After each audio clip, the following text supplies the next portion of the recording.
In a world where it seems totally normal to listen to a podcast about the Toronto Argonauts, it's the X's and Argos podcast.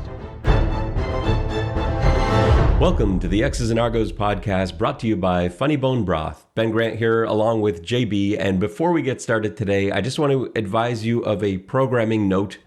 Look for a bonus episode of the podcast later in the week as we preview the 2021 CFL Draft, which takes place next Tuesday, May the 4th, Star Wars Day. And so our regular weekly episode next week will come out a day later, probably on Wednesday. So our schedule is the podcast you're listening to now. Obviously, you've taken care of that. Our draft preview later in the week. And then our weekly podcast, instead of coming out on Tuesday next week, will come out on Wednesday. All right, let's get to today's episode. So here's what's on the docket for today. We're going to talk about the CFL season start date announcement, which came out, as everything always does, right after we release our weekly podcast last week. I know.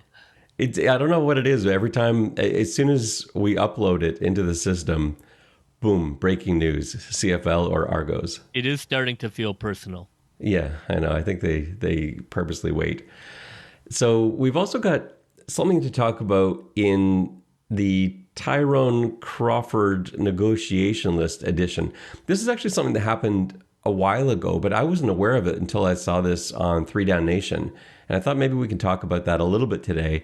And that will sort of segue us into talking about our preview of the 2021 Argonauts defensive line as we continue our series of looking at each positional group on the Argos leading up to the 2021 season. So let's get it started off with the CFL season start date announcement. The one line that I want to come back to after everything we talk about and after everything we quote from the commissioner, what we always have to come back to is that opening line where the commissioner says, "We will play CFL football in 2021. Regardless of everything else, we can at least go to bed at night and fall asleep knowing that." That statement to me means something. I'm not sure anything else in that statement does, but we will play CFL football in 2021. That's what I was looking for. Pretty strong. I admit. I think he's putting his own reputation on the line there in terms of there aren't any caveats. He doesn't say if we will play. So that was really good to hear. I was really hoping for a draft schedule because if there are real behind the scenes conversations and planning going on, they should be able to come up with a draft schedule. I will feel more comfortable when that comes out because I think that's an important step towards creating a real season. Is you can't have a real season plan if you don't have a schedule. But it's such a tough thing to come out with. Like, I was trying to reverse engineer this from the start date. So they said August 5th would be the kickoff. So the regular schedule, the first schedule that came out in November that had us starting in camp in May and games in June, that schedule had the league opening with Hamilton and Winnipeg. And if that is sort of the plan, a Hamilton-Winnipeg regular season opener on August 5th, then to go sort of backwards in time there, I don't know if these dates are even going to work. Like, I'm starting to think that August 5th might be very optimistic because if you're looking at that as a start date, you've got to, I think you have to have a preseason game. I know the NFL didn't have preseason games, so maybe you don't need them. But I would really like for each team to at least have one preseason game, which means it's a 2-week schedule because there are 9 teams in the league. And then you've got to have 10 days of camp on top of that. So by my calculation, you've got camp starting July 12th. That's basically the latest you can start camp if you want to get one preseason game in and start August 5th. And I'm just not sure in Ontario anyway, we're going to be in any shape to start training camp July 12th. Is that unrealistic? How do you read that? I don't think it's unrealistic. I think that it is possible to start training camp, in our current situation. it's going to be really hard for teams to be able to plan about where they're going to be, in terms of there being fans being allowed, and how they're going to create a schedule for teams to play on the road all the time. I mean, I think these are real questions that they should really be able to answer now. I don't think we need to pretend that things are going to radically change. I think that they should make a decision now based on where we are now. And if things get better, that's great. But, they had to make the schedule now. I really disagree with leaving it to the last minute and hoping for some sort of emergency or last second improvement in the world where now you can run a different schedule. I think you just have to say, look, it's going to be altered, and this is the world we live in now, and this is the world we're going to create a schedule for. So let's look at what the commissioner said with regards to, I guess, asterisks and contingency plans. So he said, so what must be in place for us to kick off August 5th? Two things. One, the approval of public health officials across the country of our plans for protecting the health of our players, coaches, and ultimately our fans, so a 2021 season is safe. And two, permission from governments to host a significant number of fans in the stands in a significant number of venues at the start of the season and in the rest of our venues soon after that. So a 2021 season is financially tenable for our clubs. Now, there's a lot of vagueness in there. What does significant number mean?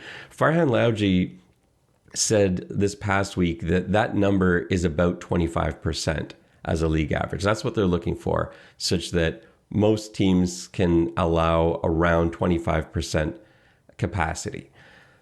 That doesn't sound too bad for me. Again, I'm not sure that's going to happen in August, but I don't know how unrealistic that is for the fall. And so the commissioner did acknowledge that we may be in a scenario where Ontario simply doesn't host games. I don't think he named Ontario, but where some teams specifically might not host games. So, for example, if Ontario's in a mess, if BC is in a mess, if Quebec is in a mess, then that probably means we're opening the season in Saskatchewan, in Alberta, in Manitoba. And I don't know how long that can go on for. I really don't want to start with 5 straight games on the road for the Argos, but that might be what we're talking about. But even that makes no sense, because you can't create a schedule based on hope. On maybe there'll be, that's no way to go about organizing a professional league. You just have to accept there are going to be Ontario teams with no fans, and that it's unrealistic to think that things are going to be so different in the fall than they are now. So you think they should come out with a schedule now that includes road games to start the first, how many weeks? No, I don't think they should include road games. I think they should just accept that Ontario teams will not have fans, and to pretend like maybe down the road they will. No, come on. That's not a reasonable plan. You have to come up with a plan. But I don't know how many clubs are going to support that. Only Hamilton and Ottawa have said they're ready to play no matter what, regardless of numbers of fans in the stands. Every other team has kind of come out with a vague number, or, well, not in every case, but most teams have come out with a vague number. Delaying it it's not irresponsible, but I just think it doesn't make any sense. It's not adult thinking. There are not going to be radical changes in public policy in the next 6 months. People have to stop acting like the pandemic is something that changes on a week-to-week basis. You make decisions, for 6 months from now, not next week we're going to change our mind and open it. That's not how this works. We are in a situation, it's going to be like this for the next 6 months, and then 6 months from now, hopefully, we'll be in a much better situation. I just really get frustrated at people acting like it's a rainstorm that's going to just stop, and then we can go outside once the rain stops. It's far more complicated than that. And to think that there are going to be radical public policy changes between now and November, I think is a fool's errand. So you want them to come out and say, we're starting August 5th. Here's our schedule. We know there probably aren't going to be fans in the stands for the first 2 months because that would be 6 months from now. And then after that, we'll see. Yeah, exactly. Like, here's our schedule.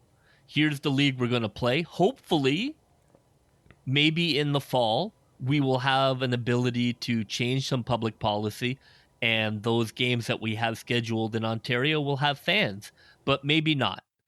But I don't think they should hold back the schedule or turn it upside down based on the hope that there's going to be a public policy change. I don't think that's a reasonable philosophy to have. I think you have to plan with the knowledge that you have now and move forward instead of wondering, oh, what if? Even the NHL has not done that. But there are owners here who are just not going to accept that. We've got a number of owners. They're just going to say, no, well, we're not playing with no fans. So that can't start August 5th. Then they should shut it down right now. That's exactly my point. My point is, I think that they are delaying the hard decision. The hard decision should be made now.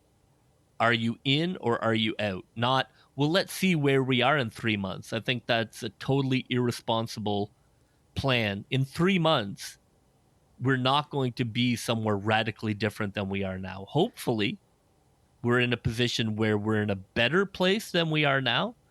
But will we be so different that we can change public policy about fans? No chance. I think we're going to be in a place 3 months from now that is very similar to where we are right now. And so I don't think there's any chance that we actually will play games in August because of that. Because I don't think teams are going to agree to play without any fans there. I think some teams might. I don't think the league as a whole will agree. So I think this season may end up starting in September. I really believe there will be CFL football in 2021 because the commissioner said so, and in a way where there's just no getting out of that.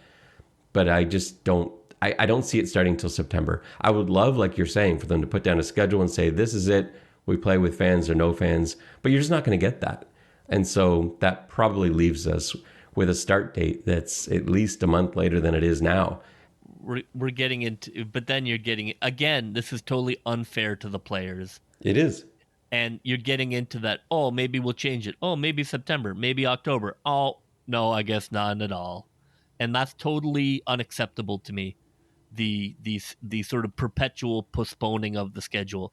It is, but they've done it time and time again. And so I just don't see why they wouldn't do it this time too. Yeah, and I just object to that in such a visceral manner. It's so unfair to the players and so bush by the league. Just make a decision now about the league and your schedule and stop playing. We'll let you know in 2 weeks, which is really all they've done. Yeah, there was some fanfare and some trumpet noise, but really all they've done is just say, well, we've pushed it down the road. We'll let you know in July. I wonder what the drop-off date is, because there's going to be a point where another announcement is needed. Because, like I said, if August 5th is that start date that they've come out and said, then that means July 12th is probably camp start date. You can't announce that July 11th and say, well, camp's starting tomorrow. You're going to need, a month lead up to that at the very least. So sometime in the next month, they're going to need to hammer down a date or say that there's going to be another delay. Before June 1, you have to release a schedule. Yeah.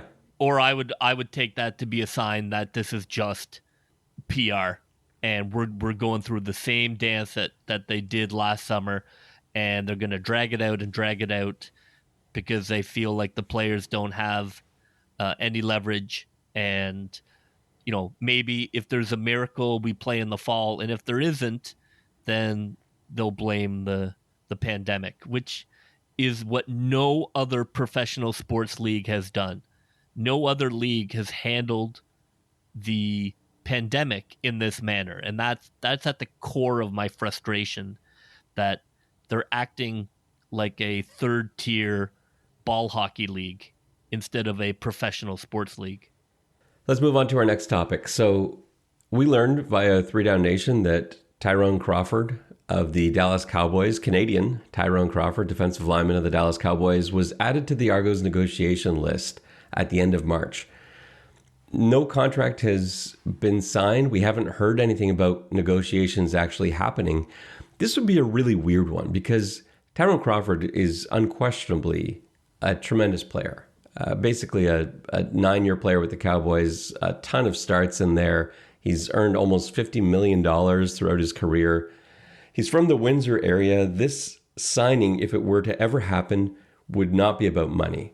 There's the most you could possibly offer him wouldn't make the slightest bit of difference to him. So we're probably talking about a minimal contract because it's almost irrelevant. The question is simply, does he want to play at home in front of his friends and family? If he does, the Argos have a contract for him. If he doesn't, well, then I guess he is officially retired. It feels like some contact must have been made through the agent. Well, he officially retired from the NFL, and I believe it was 5 days after the Argos acquired his rights. So they acquired his rights. 5 days later, he retired from the NFL. And so that even, to me, that suggests even more that there might be something there. I still think this is a huge long shot, but maybe that would be interesting. Like you said, I think there's got to be something there. I can't believe that something is ultimately going to be big enough to get him to put it all together for one more season, but it's interesting. Maybe it's just the Argos trolling the rest of the league. It could well be, because we know like it's such a topic of interest for everybody in the league, and everyone likes to pile on the Argos and, you know, what's going on with their salary cap. And I think it would just drive them nuts if the Argos were able to sign Tyrone Crawford to a minimum contract and have this 9-year NFL starter come in for the for the double blue. That would be amazing. But even if they hadn't talked to him, it's worth the troll job at the very best. So I applaud Pinball and Murphy. I think this is amazing. Even if it doesn't work out, I just love the stress that it puts on everyone else and the anger that it creates in all the other franchises. So tip of the hat to Pinball and Murphy on that one. But what a way to muddle what is already an extremely confusing defensive line. We look at this picture as we transition now into looking at the defensive line for this year. This is tough. And if you added Tyrone Crawford to this mix, I don't even know what to do now. You add in Crawford, I'm even more lost. Before we talk about some of the positions and the individual players, as I looked through this group, it occurs to me that Coach Young has a really exciting opportunity here. There's a lot of veterans in this positional group. It's a very experienced positional group. Wouldn't this be a fun collection of guys to do sort of an amoeba defense or something? Like, we know it's going to be multiple anyway, because pretty much every CFL team's defensive line shows you all sorts of different looks. But I would love to see a collection of guys milling about the line of scrimmage, nobody down in a 3-point, and just attacking quarterbacks, forcing teams to run, basically. We kind of saw the Miami Dolphins do it last year a little bit. Seattle's done it in the past, where they just have this swarm of activity, defensive linemen and linebackers all in motion before the snap. And then certain guys come, certain guys drop, and it's just a mess for a quarterback calling protection or a center calling out protection. And the weakness is running. And in the CFL, I think that's kind of an interesting strategy, because no team wants to spend the whole game running the football. It's just not conducive to success in a 3-down league. I would love to see something like that. You think there's any chance Coach Young is going to put an amoeba defense or just something unique together like this? You know, I think I've been pretty consistent on really hoping that as a franchise we are pushing the envelope. You know, we are asking teams to react to things that they haven't seen before. I would love to cheer for a team that threw wrinkles at other teams, you know, that mess up. Now it's hard to run that amoeba because it's like it's confusing, because it looks like chaos, but it better not be chaos. And sometimes it can be chaos. Like you still it's still assignment football. You're just hiding the assignment. I think the thing teams run into is players may just think, well, we're just doing a free-for-all jailbreak here. So I'm sure that's the problem. That is the tricky part is that you don't fool yourself, that you need to make sure that you are still putting players into the right position, and that you're not sacrificing that by hiding, like moving too late from the secondary is just as bad as a player knowing what defense you're in. I think the reason that it would work well in the CFL, and we've seen some teams kind of flirt with this a little bit, and no team really runs this as their base. Like, Miami didn't run it as their base last year. They just put it in on occasional third down situations. But the reason that I think it works well in the CFL is, and with this team specifically, this is a veteran group who can handle that, who know what the responsibilities are. They've been out there. They're not going to make these foolish rookie mistakes. But also in the CFL, you've got a shorter play clock. So you can't run the dummy snap count to the same degree that you can in the NFL. You can do it if you get to the line quick, and I think that's what teams would probably try and do to combat this. But you also can time the snap better because of the receiver waggle. You can see in your periphery when the play is about to begin. And yes, there is the chance of that dummy cadence, but I think it's far more conducive to succeeding in the CFL, a league that doesn't run as often, that has a shorter play clock, that has the receiver waggle that gives away the snap count. I'd say, why not try it? So I would really hope, fingers are crossed, toes are crossed, I would love to see Coach Young run this kind of aggressive and terrifying defense in 2021. We'll see. Yeah, I'd love to see it as, I'm a big proponent of why not have it in the toolbox?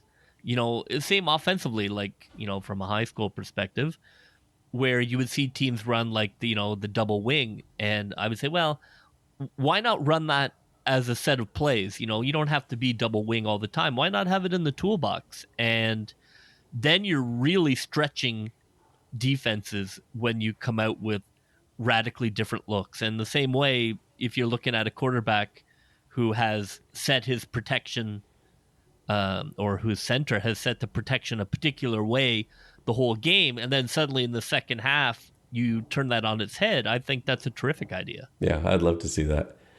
So let's talk about the roster. So most teams end up with 7 or 8 defensive linemen on their active roster. They usually keep a few guys on the practice roster. The Argonauts in 2019 had as many as 13 defensive linemen somewhere as a part of the club, whether it was a combination of injured, reserve, practice roster, starter. But it's usually 7 or 8 guys that are dressed on the defensive line. I don't know how we trim this group down to, let's say, 8, but we'll give it a go here. So let's start talking about the defensive ends. There are 2 defensive ends that I think are absolute locks, that nothing is going to happen to change. I think Charleston Hughes is going to be starting on one side. I hope so. I think Cordero Law starts on the other side.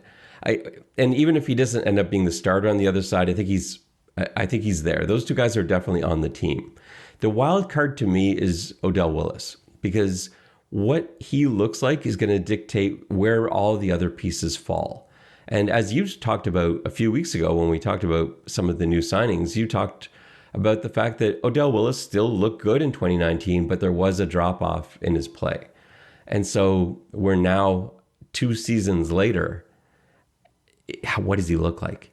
Is it going to be something where camp starts and he just doesn't have it anymore and maybe he thinks about retirement? Or is he going to look rested and healthy and like the same Odell Willis that we maybe saw in 2018? What are the odds of Odell Willis still looking like 2018, 2017 Odell Willis? Yeah, it's the question that really is across the league, is what kind of impact is the year off going to have? Is it going to be well-rested, rejuvenated guys who have, got a whole year off from the contact? Or are guys going to be really rusty and because they haven't turned that engine over, maybe can't turn it over anymore? It's going to be fascinating. I do think for sure they're going to run a lot of sub packages, a lot of guys in and out. This is not going to be a line that's going to be, plug and play. I think they have a lot of veteran guys that are not going to be able to play, 35, 40 snaps a game. They just won't be able. I mean, you can, but then come November, where will they be? I think it's going to be a really interesting time management experiment to roll guys in and out and keep them all, keep a lot of them at like 20 snaps a game. And I think that's where he fits in. I think he can be a 20 snapper where guys are just coming in and out all the time and staying fresh. The problem with that model, and I agree, I think that's the best way to do it, but the problem with it is that you typically get a lot of special teams play from backup defensive ends, especially. And this isn't a group that looks like you're going to get a lot of special teams play out of those backups, depending on who they are. They're not going to be able to play special teams. So where do those reps come from? And that's something that they're going to have to work out. Where does Coach Nelson get his special teams unit from? We know there's going to be a lot from that linebacking group, but typically you'd at least want 2 defensive ends contributing on specials, not your starters typically, but I just don't see that in this group.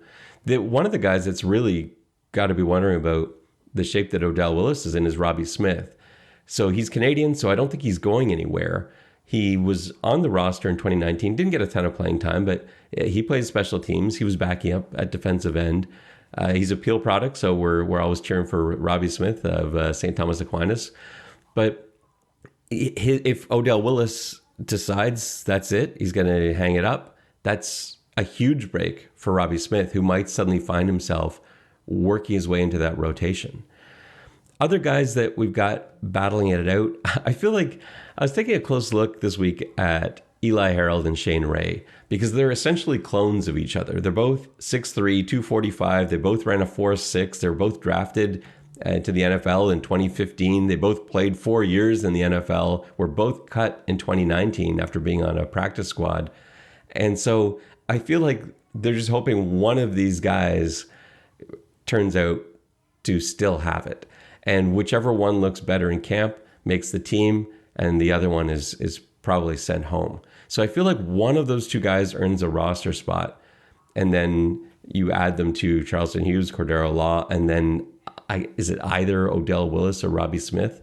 Maybe that's what this group looks like. I think it's going to be really tough for Ricky Neal as an American to make this group, but that's sort of how I see the defensive end position playing out this year. Yeah, I think Ray is a long shot. It would be fun to have him on pass rush downs if he still has that step to go get the guy. So I guess from a fan perspective, I'd love to see it, but it's such a specialized role. I don't know if we have the luxury of keeping him on the roster for that. When I talked to the guys from Locked On Ravens, they said that he actually looked good in camp, that he didn't make it. He didn't make the roster, but it wasn't because of injuries. It wasn't because of his wrist that had been bothering him. They said he looked good. He just simply got outplayed. They were surprised that he didn't end up catching on somewhere else. So I like to think that Shane Ray still has something left in the tank. He's not that old. These guys were drafted in 2015. We're talking about some other players on this roster who were drafted way over a decade ago. So I feel like one of those 2 guys, Eli Harold or Shane Ray, has got to make it. I haven't heard a lot out of what Eli Harold looked like his last time out. His numbers hadn't changed that much in his first 4 seasons. His playing time had changed, but his actual statistics didn't move too much. So we'll see what he has too. But I feel like it's just one of those 2 guys. I don't think both of them make the club. Maybe neither does. And that opens the door for Ricky Neal. Maybe that opens the door for Robbie Smith if Odell Willis is looking in good shape. But I think that's pretty much as much as we can add any clarity to the defensive end position. Let's talk about the tackles. Man, this is such a tough group. There's 10 tackles. If we're counting Dwayne Hendricks as a tackle, which I am, he might fit better as an edge. The locks on the interior here have to be Fabian Foote and Drake Nevis. Sam Achampong is going to make the club in some way or other. He's a draft pick from last year. There's no chance they're letting him go. Maybe he's on the practice squad. I don't know, but he'll be somewhere. And then Fabian Foote, we know he's a terrific player. He looks in the best shape of his life. Drake Nevis, we know he's going to get the nod because his own guys brought him over from Winnipeg. And just like we talked about with some of those Calgary receivers, they're going to get the benefit of the doubt because of their knowledge of Coach Dinwiddie's system. And I think the same thing is going to apply with Drake Nevis and Coach Young. I think he's going to get the benefit of the doubt. And he's a great player anyway. So I think those two guys are locks. And then it's going to be a battle royale for every other spot. You think Sean Oakman can play himself into a position with the Argonauts? I would love to see him make the team as a tackle. Now, I don't know if he has any interest on playing on the interior, but I love the idea of him being an interior disruptor a la Aaron Donald, as opposed to a pure edge guy. I know he likes the edge, and if you look at his highlight package from 2019, he's got a step and he's just overpowering the tackles in that league. But I would love to see him be inside. I think he could be an absolute disruptor and changer more than the outside, because in the CFL, so much of that outside stuff is edge setting. And I don't think that is his forte. So I'd love to see him put in the mix for the interior if he's up for. I mean, he's certainly strong, but it's a different world in there. I mean, it's a lot of it's a fist fight for the whole game. So you have to be a special kind of guy to want to be an interior lineman. They moved him around enough at Baylor that he did get looks on the inside. Like they were pretty flexible with where they put him. And so I know in his other pro experiences, he's been on the outside, but I feel like in the CFL, I think he almost has to be a tackle. And we've got so many guys that are sort of built like that. Like Fabian Foote's got a very similar sort of non-traditional defensive tackle kind of look. Like Fabian Foote is sculpted like a Greek god, as is Sean Oakman. Justin Thomas is sort of from that model as well. Sam Champong, like these guys they're not your big sort of fire hydrant plugs that are in the middle to shut down the run. These guys are fast, aggressive pass rushers that can succeed from the inside. So it depends again on what they want the defensive front to look like.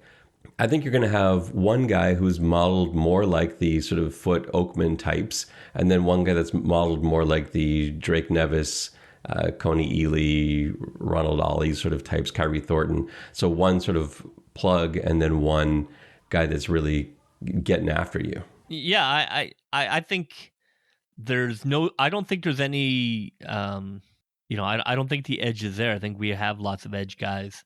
I hope that he has an interest in doing that. I just don't know, because it can be a very thankless job on the inside. It's not a stat building job. And again, he could be a dominant special teamer with his athleticism. He is fast.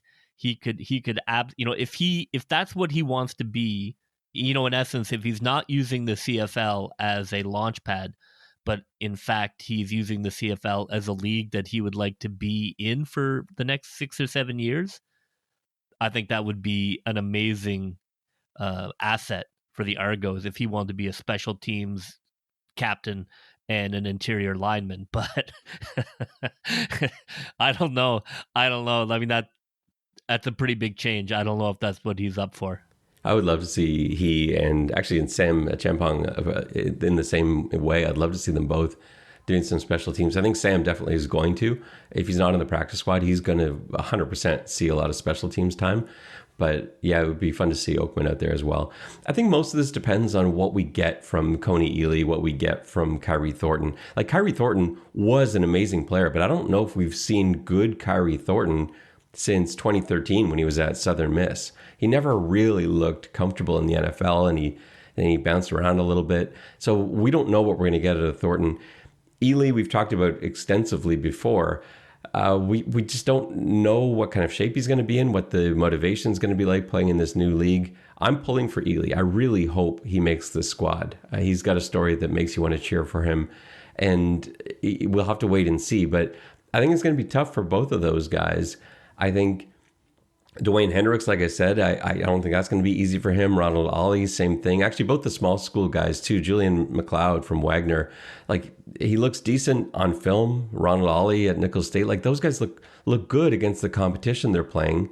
They've got that sort of speed and first step that you shouldn't be able to get from a guy that size. But going against some of these other guys that I see on the roster here, I'm just not sure it's going to happen. So my guess would be we got Fabian Foote, Drake Nevis.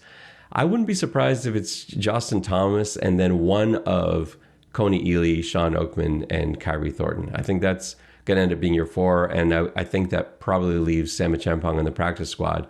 I'm pulling for Sam, and again, he's not going anywhere. He's a Canadian. There's no chance he's not making the roster in some way or other, whether it be practice or dress roster. But I think that's what the defensive tackle room is going to look like when the season gets going. Well, that will just about do it for us on the X's and Argos podcast. I want to remind you once again, don't forget to look out for our CFL draft preview coming up later on this week. For JB, I'm Ben Grant saying so long, and may all your pre-snap reads be good ones. I'll see ya. Go, Toronto Argos, go, go, go. Pull together, fight the foe.